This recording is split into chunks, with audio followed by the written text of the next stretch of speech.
Que prazer poder estar com vocês e falar um pouquinho sobre o meu estudo do Vem Segue nesta semana, compartilhar com vocês o meu sentimento, as minhas impressões, dizer para vocês o quanto eu sei que o livro de Mórmon é verdadeiro e cada vez que eu leio, o Espírito Santo me testifica.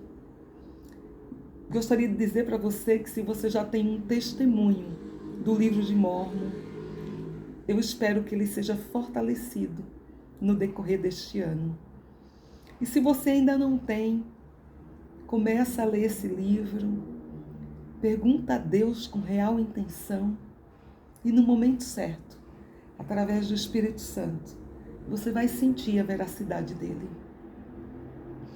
Eu vou te contar como foi emocionante reler a visão de Nefe, como foi emocionante pensar sobre revelação pessoal, sobre a nossa comunicação com Deus.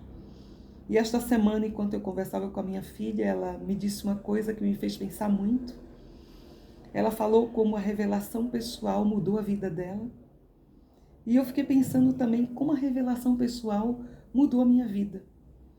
Quantas inspirações eu tive através do Espírito Santo, quantas respostas para inquietudes, para saber o rumo ou para mudar o rumo. E quantas dessas impressões impactaram. Uma delas foi quando eu fui servir uma missão. Eu senti claramente o Senhor falando comigo. Eu tomei essa decisão. Tantas outras inspirações. Quando eu vim estudar na USP, eu senti claramente que, apesar de todas as dificuldades, eu conseguiria passar nas provas de transferência. E o Espírito me guiando, numa época em que a gente mal tinha telefone, quanto mais celular. Eu lembro quando eu cheguei na biblioteca da USP, eu precisava estudar para as provas, uma atendente que não me conhecia, eu não tinha inscrição na biblioteca, eu não era aluna, e ele me emprestou cerca de 10 livros para que eu pudesse estudar. Eu lembro que aquela transferência com mais ou menos 100 candidatos, um pouco mais de 100 na época, e 3 vagas, e como eu consegui uma daquelas vagas, e o Espírito Santo me orientou todo o tempo. Eu senti tantas vezes essa revelação na minha vida, quando eu dava aula de português e decidi ir para o ramo editorial. Eu fui para a editora Abril, e um dia eu abri uma notícia de jornal, era parte do meu trabalho, e lá estava sobre o espanhol, sobre como essa língua tinha aumentado o mercado no Brasil, isso faz mais de 20 anos, e que eu deveria começar a dar aula de espanhol. E na época a vida estava cômoda, né? Eu tinha um salário razoável, já tinha uma vida bem corrida, e eu pensei, não preciso dar aula de espanhol agora. Mas essa impressão foi tão forte que eu segui o Espírito. Eu comecei a dar aulas de espanhol. Eu tinha sido contratada na editora Abril para um projeto que duraria 5 anos. O que aconteceu é que esse projeto durou menos de 2 anos. Todos os meus amigos, na maioria deles, sem emprego depois da demissão, mas eu estava empregada, porque eu segui a inspiração, aquela revelação pessoal, e eu tinha uma escola que eu dava aula de língua espanhola. E eu só ampliei as minhas aulas, depois eu consegui ingressar, dando aulas no ensino superior por conta da língua espanhola. Fui fazer pós-graduação na mesma área. Nessa época eu nem imaginava, gente, que eu ia me divorciar. Tantas coisas aconteceram. Depois eu conheço o meu marido na internet, que morava nos Estados Unidos, que era um chileno, e a comunicação, o espanhol fez toda a diferença. E no final das contas, quando eu fui casar com ele, todas as oposições, e como o Senhor me mostrou claramente que era o que eu devia fazer. E não só isso, quando o ano passado vocês acompanharam a minha história, viram todo o processo da internação do meu marido até o falecimento dele, em agosto de 2023. Mas o que vocês não sabem, ou que a maioria não sabe, é que um ano antes, em julho de 2022, eu tinha tido um sonho tão real, que eu acordei durante a madrugada. E nesse sonho, 2 amigos queridos mãe e filho, já falecidos, vieram me avisar sobre o meu marido, sobre a morte dele. Isso foi um ano antes.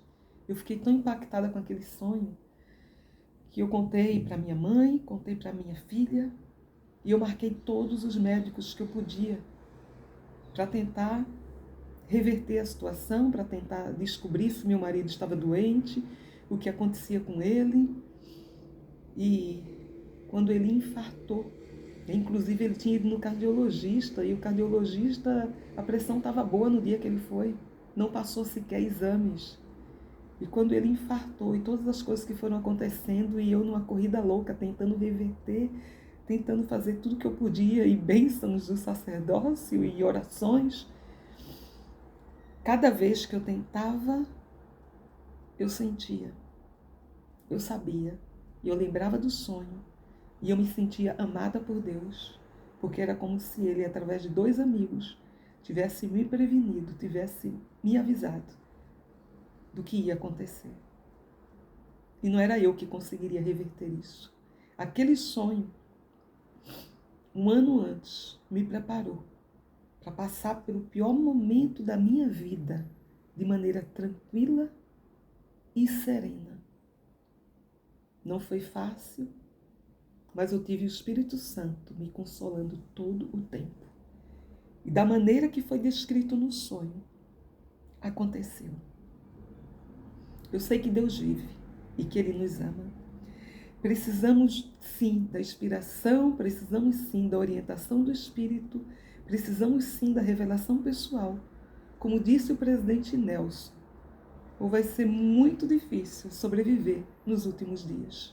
E que a gente possa aprender a como melhorar nossa comunicação com Deus, a como ter essa sintonia, através do livro de Mórmon, através da experiência de Nefe. Porque existe um padrão estabelecido pelo Senhor. E esse padrão a gente vai ver muito claramente em 1 Nefe 11, quando Nefe se dirige ao Senhor. Vamos ver como essa escritura, eu diria, era muito clara. No capítulo 11, versículo 1. Pois aconteceu que depois de haver eu desejado saber as coisas que meu pai tinha visto, e acreditando que o Senhor teria poder de torná-las conhecidas a mim, enquanto estava eu sentado, ponderando em meu coração, fui arrebatado pelo Espírito do Senhor. Sim, a uma montanha muito alta. Gente, é muito claro aqui, porque a primeira coisa, Nefe desejou. Se eu quero receber revelação pessoal na minha vida, eu preciso desejar. Eu não vou saber se o livro de Mórmon é a palavra de Deus se eu não desejar. Eu não vou saber se a igreja é verdadeira se eu não desejar. Eu não vou saber a resposta de algo muito pessoal na minha vida se eu não desejar. Eu preciso desejar primeiro. Não foi assim com Joseph? Ele também desejou saber qual era a igreja verdadeira. E aí, depois que a gente deseja, como Nefe desejou, ele acreditou. Eu preciso desejar e eu não posso duvidar. Eu preciso acreditar, eu preciso ter fé. Então a gente vê acreditar, primeiro desejar, depois acreditar. E aí depois ele ponderou essas coisas na sua mente, ele meditou sobre elas. E depois, o que acontece? Ele foi arrebatado pelo Espírito a uma montanha muito alta. E a gente sabe que as montanhas muito altas, elas têm um simbolismo. E que essas montanhas muito altas hoje, para nós, representam o templo, a casa do Senhor. E que lugar mais propício para receber revelações para a nossa vida pessoal. Então, primeiro, eu preciso desejar. Depois, eu preciso acreditar, ter fé. Depois, eu preciso ponderar. E depois, eu preciso ir a lugares altos, lugares elevados. Eu posso receber revelações no meu lar? Posso. Eu posso receber revelações no templo? Posso. Eu preciso estar digno e me conectar com Deus para receber essas revelações pessoais. E é interessante que o Espírito pergunta a Nefe, que desejas tu? E a gente pode ficar pensando, mas será que o Senhor já não sabia? Ou quando Joseph foi ao bosque sagrado, o Senhor já não sabia a intenção do coração dele? Sim, gente, sabia.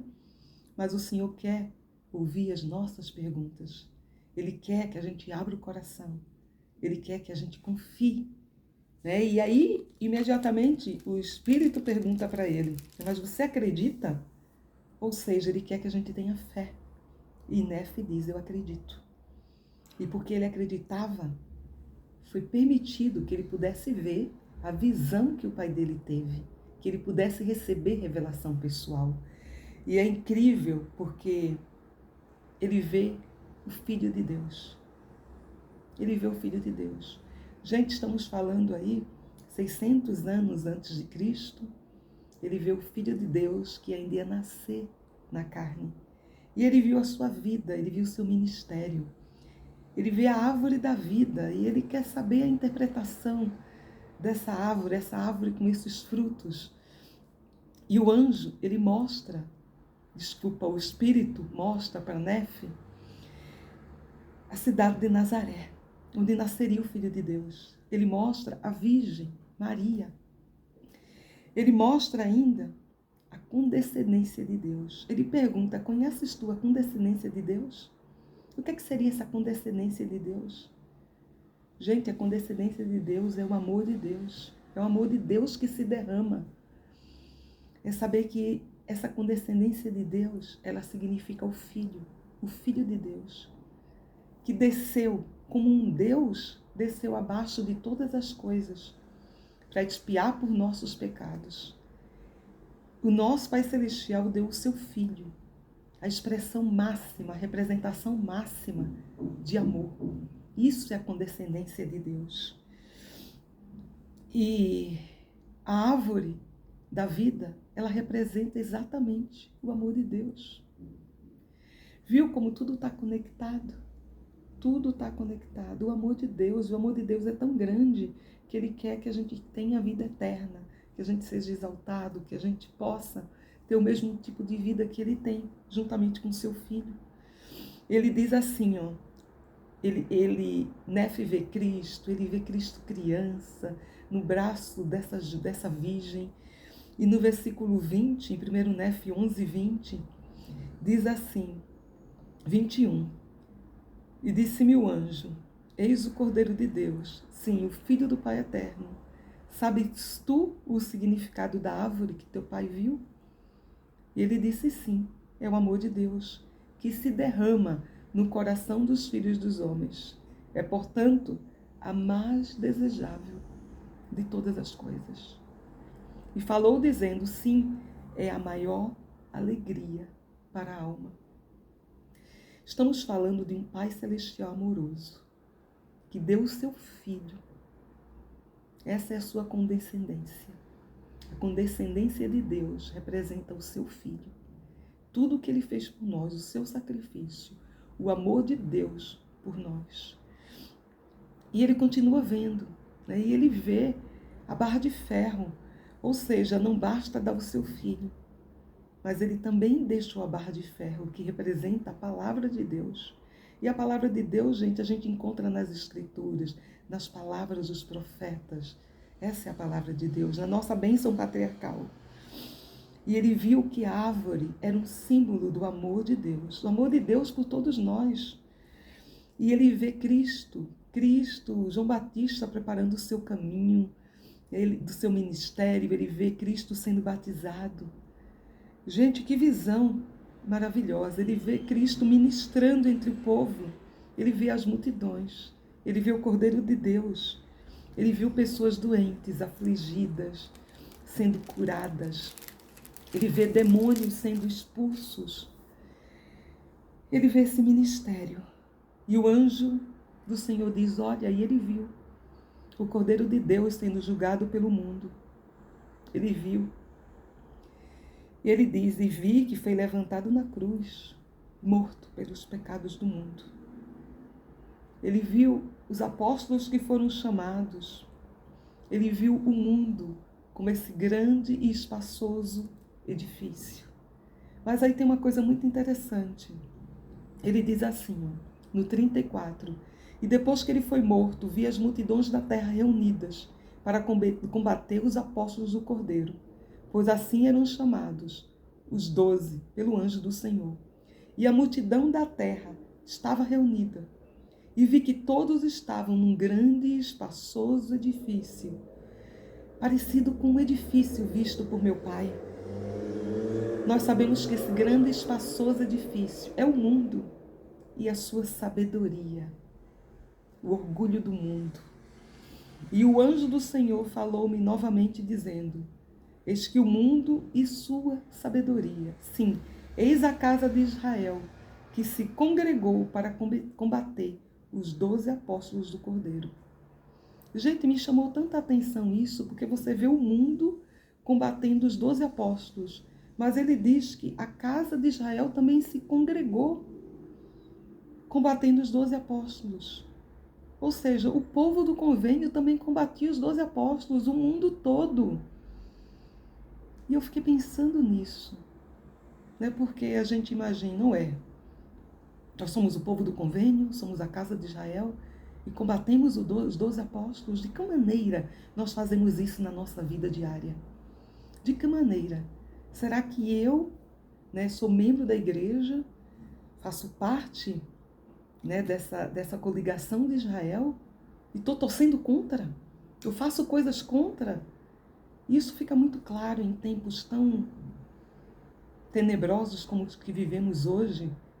A gente às vezes até vê páginas da igreja, de membros que criam páginas da igreja, e membros que começam a falar ou criticar líderes ou falar coisas contra a igreja. E são membros firmes da igreja, firmes da igreja. Então a gente fica pensando, será que eu, como membro da igreja, não estou de repente cumprindo o que diz assim? A casa de Israel se congregou para combater os 12 apóstolos. Na hora que eu não apoio as autoridades, na hora que eu digo, eu não concordo com o apóstolo A, o apóstolo B, na hora que eu vou para as redes sociais espalhar notícias negativas sobre a igreja, será que eu não estou dando um gol contra? Será que eu não estou trabalhando para esse grande, espaçoso edifício? E o pior, achando que estou fazendo o bem? Que a gente possa realmente pensar sobre isso, porque o joio e o trigo crescem juntos. E ele diz que viu o grande espaçoso edifício, que era o orgulho do mundo, e que a sua queda foi muito grande. Gente, essa visão é magnífica, né? Porque quando a gente vai para o capítulo 12, Nefe tem uma visão futura dos seus descendentes. Ele vê guerras, ele vê mortes, ele vê numerosas cidades que ele não pode nem contar. Ele vê multidões reunidas. Ele vê nefitas contra lamanitas. Ele vê esse rio que significava o inferno, com as suas profundezas. Ele vê as névoas de escuridão, que representam as tentações. As tentações estão aí, gente, que a gente possa ter muito cuidado com elas. Que a gente possa ter muito cuidado ao fazer escolhas, ao usar a revelação pessoal na nossa vida, ao segurar na barra de ferro, ao agarrar-se a ela. Leia as Escrituras, veja a palavra de Deus e não ser enganado pelas névoas de escuridão. As tentações vão aparecer em qualquer época da vida. Vão aparecer para um jovem, para achar que seguir uma universidade é mais importante que uma missão. Vão aparecer ao missionário retornado, achando que não tem condições para assumir e casar. Vão aparecer na idade adulta, vão aparecer em todos os momentos, na tela da sua internet, com anúncios patrocinados, muitas vezes anúncios impróprios, vídeos impróprios, que a gente possa ter cuidado com as névoas de escuridão que estão para todos. A diferença vai estar nas decisões que eu tomo, enquanto eu sou guiado por revelação e pelo Espírito. Ao ter a coragem moral de desligar a TV naquela cena imprópria, ao decidir não assistir aquela série que está todo mundo vendo, porque ela tem coisas incompatíveis com o Evangelho de Cristo. E ele diz ainda, né? Ele fala sobre o orgulho e as tentações do mundo, e ele vê a queda do seu povo exatamente por isso. E ele vê os lamanitas vencendo os nefitas, né? Os descendentes dos seus irmãos vencendo a sua descendência. E aconteceu que olhei e vi que a semente de meus irmãos haviam vencido a minha semente, e espalharam-se em multidões pela face da terra. Ele diz que viu muitas guerras, viu as pessoas morrerem, viu muitos reinos, viu uma igreja grande, né? Uma grande e abominável, a grande prostituta. E a gente sabe que essa grande e abominável igreja não representa em si uma igreja específica, mas representam várias, assim como as filosofias, as vãs filosofias, ideologias, organizações. E sobre isso falou o presidente Oaks, que ele disse assim: toda filosofia e organização que se oponha à crença em Deus, isso significa a grande e abominável igreja. Toda a filosofia que leva à escravização e a ideias falsas, isso representa a grande igreja. Então, que a gente possa ter muito cuidado com as ideologias, ideias falsas, que podem vir de organizações, como partidos políticos, né, como filosofias, que a gente possa ter os olhos muito abertos para não cair nessas ideologias. E aí, gente, ele viu essas nações e reinos, viu essa grande e abominável igreja. Ele vê ainda que o diabo é o fundador de tudo isso. O diabo está aí, gente, desde o princípio. Estava lá na guerra nos céus, veio para a terra e ele sempre estará tentando destruir a igreja de Deus. É isso que a gente vai ver, porque ele tenta, inclusive, ele vê um livro, né? E quando ele vê esse livro, diz: esse livro é um registro dos judeus, esse livro é a Bíblia. Mas foram retiradas coisas claras e preciosas, né? Exatamente para que os homens não tivessem a doutrina de Cristo com clareza. Mas ele vê também que surgiriam outros livros que trariam a clareza necessária. Porque o amor de Deus é tão grande que ele não nos deixaria sozinhos. Aqui, gente, ele fala sobre esses registros e ele fala sobre outros registros, né? Que essas coisas preciosas seriam retiradas, seriam deturpadas, muita da doutrina de Cristo se perderia da Bíblia, né? E Joseph, inclusive, testificou disso, que uma coisa eram as traduções originais daqueles primeiros e outra coisa foram homens que se utilizaram, né, de retirar ou de mudar coisas que estavam escritas a seu bel prazer. Então, o anjo diz assim, ó: e depois de haver chegado a eles, vi outros, o anjo não, né, Nefe, e depois de haver chegado a eles, vi outros livros surgirem pelo poder do Cordeiro, trazidos a eles pelos gentios, para convencer os gentios e remanescentes da semente de meus irmãos, que estavam dispersos por toda a terra. E esses livros, esses registros, confirmarão a verdade dos primeiros. Ou seja, que registros são esses, gente? O livro de Mórmon é um deles, Doutrina e Convênios, toda a revelação que Joseph recebeu, esses são os registros. Mas voltando um pouquinho no capítulo 13, eu acho linda essa parte, linda demais. E ele diz assim, ó, no versículo, capítulo 13, 10, e aconteceu que olhei e vi muitas águas, e elas separavam os gentios da semente de meus irmãos. E aconteceu que o anjo disse: eis que a ira de Deus está sobre a semente de teus irmãos. E olhei e vi entre os gentios um homem que estava separado entre a semente de meus irmãos, pelas muitas águas. E vi que o Espírito de Deus desceu e inspirou o homem, e indo esse homem pelas muitas águas, chegou até a semente de meus irmãos, que estava na terra da promissão. Gente, a gente tem aí uma profecia sobre o descobrimento das Américas, sobre Cristóvão Colombo, esse homem que estava separado em outro continente, que viajou por esses mares através das grandes águas. O Espírito de Deus desceu e inspirou o homem. Olha que coisa magnífica, magnífica saber que o descobrimento da América foi inspirado por Deus. Eu tive a oportunidade na faculdade de estudar sobre Colombo e eu fiquei muito impressionada porque eu li os diários de Colombo, a maneira como ele descreve e como ele fala dessa inspiração, como ele se sentia guiado, né, por Deus, como ele sentia que isso era uma missão, né? Ele tinha, vamos dizer, o objetivo de chegar às Índias, né? E foi para isso que ele foi para a corte espanhola para chegar às Índias. E ele foi lá numa época que a maioria acreditava que a Terra era plana, tentar mostrar uma teoria diferente, acreditar que dizer que a Terra era redonda e por isso era possível ele conseguir atravessar os grandes mares e chegar nas Índias. No final a gente sabe que ele não chegou nas Índias, ele conseguiu convencer a coroa, ele não chegou nas Índias, ele acabou chegando nas Américas. A descrição de Colombo dessas terras é realmente como uma terra de promissão, com toda a vegetação, com toda espécie de frutas. É um espetáculo ler o Diário de Colombo e sentir o Espírito testificar que ele foi inspirado pelo Espírito de Deus. Em um discurso do apóstolo Mark Pitson, ele falou sobre um livro, o livro chamado Colombo, o Dom Quixote dos Mares, e ele relata um trecho desse livro que diz assim: desde o início de minha juventude fui um homem do mar, e assim continuei até hoje. Em toda parte da terra em que o navio aportou, ali estive.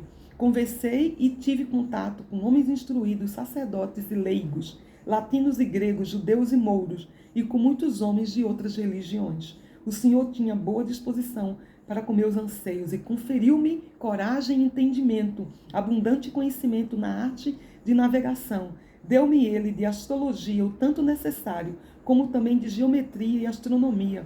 Além disso, conferiu-me a habilidade de desenhar mapas, de marcar cidades, montanhas, rios, ilhas, baías, cada um em seu lugar. Tenho examinado e lido todos os livros, cosmografias, histórias, crônicas, filosofias e outras artes, pelo que o Senhor me destravou a mente, enviou-me pelos mares e instilou-me a coragem necessária. Os que tiverem notícia de meu empreendimento chamarão-no de loucura, zombaram e riram de mim.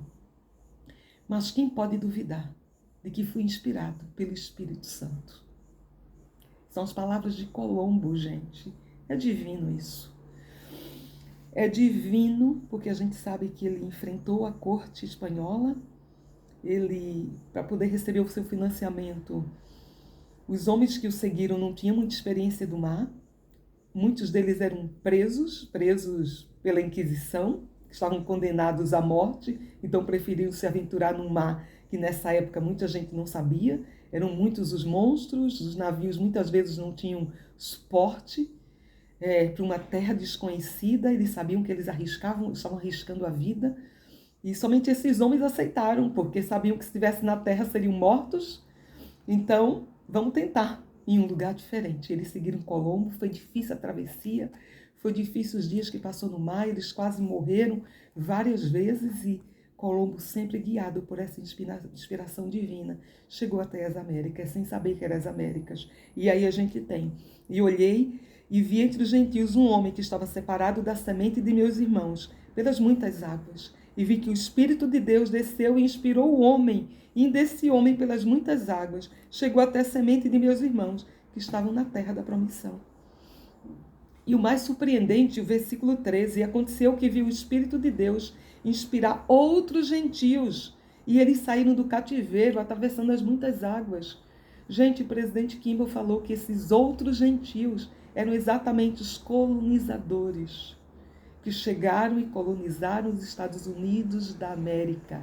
Os ingleses que chegaram e que saíram do cativeiro numa época em que você tinha reis perversos, que você não tinha liberdade religiosa e que eles não concordavam muitas coisas da igreja e queriam mudanças e que não se era permitido. E eles foram inspirados a vir para um outro lugar, uma terra onde eles começariam do nada, uma terra de liberdade. Esses primeiros colonizadores imigrantes chegaram nos Estados Unidos da América. A história é linda, porque são esses primeiros aí que encontram os índios, e eles tiveram muitas guerras, foi difícil essa colonização, mas inclusive eles fizeram comidas para os índios, e daí vem a origem da ação de graças, os colonos oferecendo a colheita para os indígenas. E essa paz que se estabeleceu, esse momento de gratidão pela colheita, foi aí o início desse feriado de ação de graças que a gente conhece hoje, famoso nos Estados Unidos e no mundo. E o presidente Kimball fala exatamente isso. Tenho a firme convicção de que o Senhor conduziu os peregrinos e os puritanos através do oceano. Foi assim que eles se tornaram conhecidos através da história, peregrinos e puritanos, talvez permitindo as perseguições que fizeram com que viessem para cá, para que quando chegassem à costa americana com sua estirpe digna e elevados ideais e padrões, formassem um alicerce de uma pátria que tornaria possível a restauração do Evangelho. Tenho a convicção de que, considerando que não havia liberdade religiosa nem liberdade política aqui, o Senhor permitiu a esses poucos homens, mal armados, abatidos pelas enfermidades, que derrotassem um exército maior de soldados, bem treinados. E ele diz, mas eles tinham ao seu lado o Senhor Deus do céu, que lhes concedeu a vitória.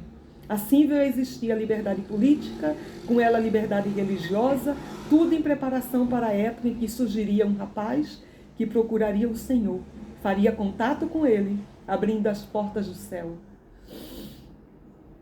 Após esta grande manifestação, a Joseph aconteceu a abertura do Monte Cumora e os mortos falando desde o pó. Gente, tem muita coisa legal, muita coisa para se aprofundar e ler, inclusive nesse manualzinho aqui, ó, é um manual de alunos de seminário, né, do curso de religião da igreja, que é um ótimo apoio para nos ajudar a entender o livro de Mórmon. Eu não tenho dúvidas que esse livro é a palavra de Deus. Todas as coisas estão conectadas e foram preparadas desde a fundação do mundo, desde antes da fundação do mundo. Eu gostaria de falar tanta coisa, mas os minutos não dão. Esses capítulos são inspiradores. A promessa que nós temos é, se nós formos fiéis, se formos retos, poderemos ser protegidos pelo Senhor. Herdaremos a vida eterna. Vamos sentir o amor de Deus na nossa vida, em meio à turbulência. Vamos provar dessa árvore da vida, desse fruto doce. Que o Senhor nos abençoe. Os irmãos de Nefe não provaram e não souberam o que Nefe soube, porque não perguntavam ao Senhor como deveriam, porque não buscavam o Senhor, porque não tinham fé, porque não buscavam um padrão de revelação pessoal que pode mudar a nossa vida. Até a próxima.